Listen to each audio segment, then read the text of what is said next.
Somebody try to stop it. I got a fight. I need help in a hurry. I need help in a hurry. I got a fight. They're about to kill him.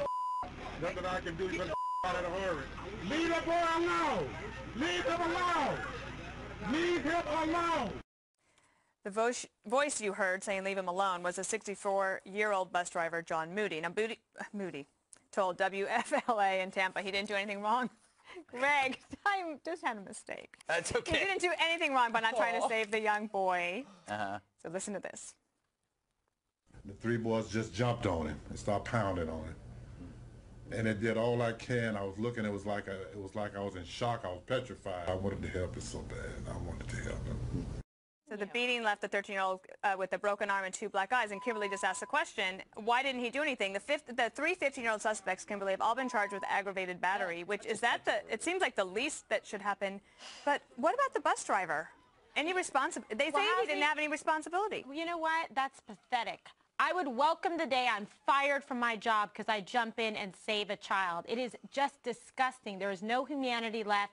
Jump in, help the boy. He's getting beaten. I mean, my God, he could have been beaten to death. He could have had a serious head injury. He broke his arm, black eyes. I mean, it's awful. Those are big, and those guys seemed really big. And they're beating up a 13-year-old. And there's a report that apparently the 13-year-old boy had told the school earlier that some of these guys were trying to sell him drugs. So he maybe told them something and then that didn't buy it. You know what, I'm gonna disagree with Kimberly. I feel for the bus driver here. You know, he's 64 years old. He's a big guy. He's an older gentleman. He's had a spotless record driving this bus. These 15-year-olds, there's 3 of them, were raining haymakers down on this poor kid. These were not young kids. These guys were big boys. They were slugging it out. It's not like he sat there and cranked up the radio, okay? Obviously, from the interview afterwards, he was very emotional. He said he's lost sleep over this. It's a tragedy, and I feel terrible for I don't feel bad for him at all. He was really scared. I don't feel bad for him at all. Just every one of these bus drivers has, among other things, most of them have axes, by the way, to break out windows in case something happens to the. He has got something he could have used. An axe. He could have. I would have used an axe. I would have used an axe on the little bastards in a second and let their parents come and sue me. Well, he's a big guy. That 64-year-old guy. That's right, Bob. And you could have. Those punks would not have.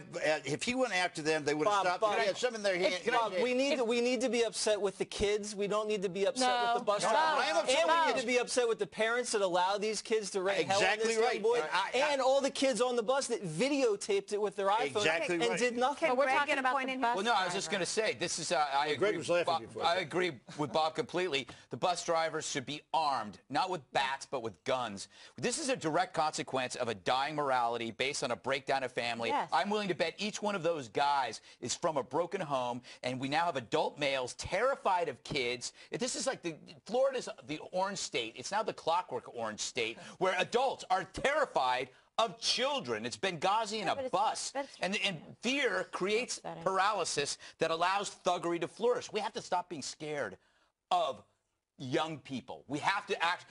You have to go out there and you have to say, I'm going to bash your head. You want to put your kid on that bus? Let me tell you something. If that happened to my kid, that bus driver better run for his life. Because let me tell you, I can't believe an adult, and he's a big guy like Bob said. If Bob was on that bus, would Bob be like, oh, I can't get him, I can't do that? You would jump in, yes or no, yes, Bob? I would, but and how old are you? Like 72 I agree or something? with there was a lot of other people involved who could have done something, but these punks.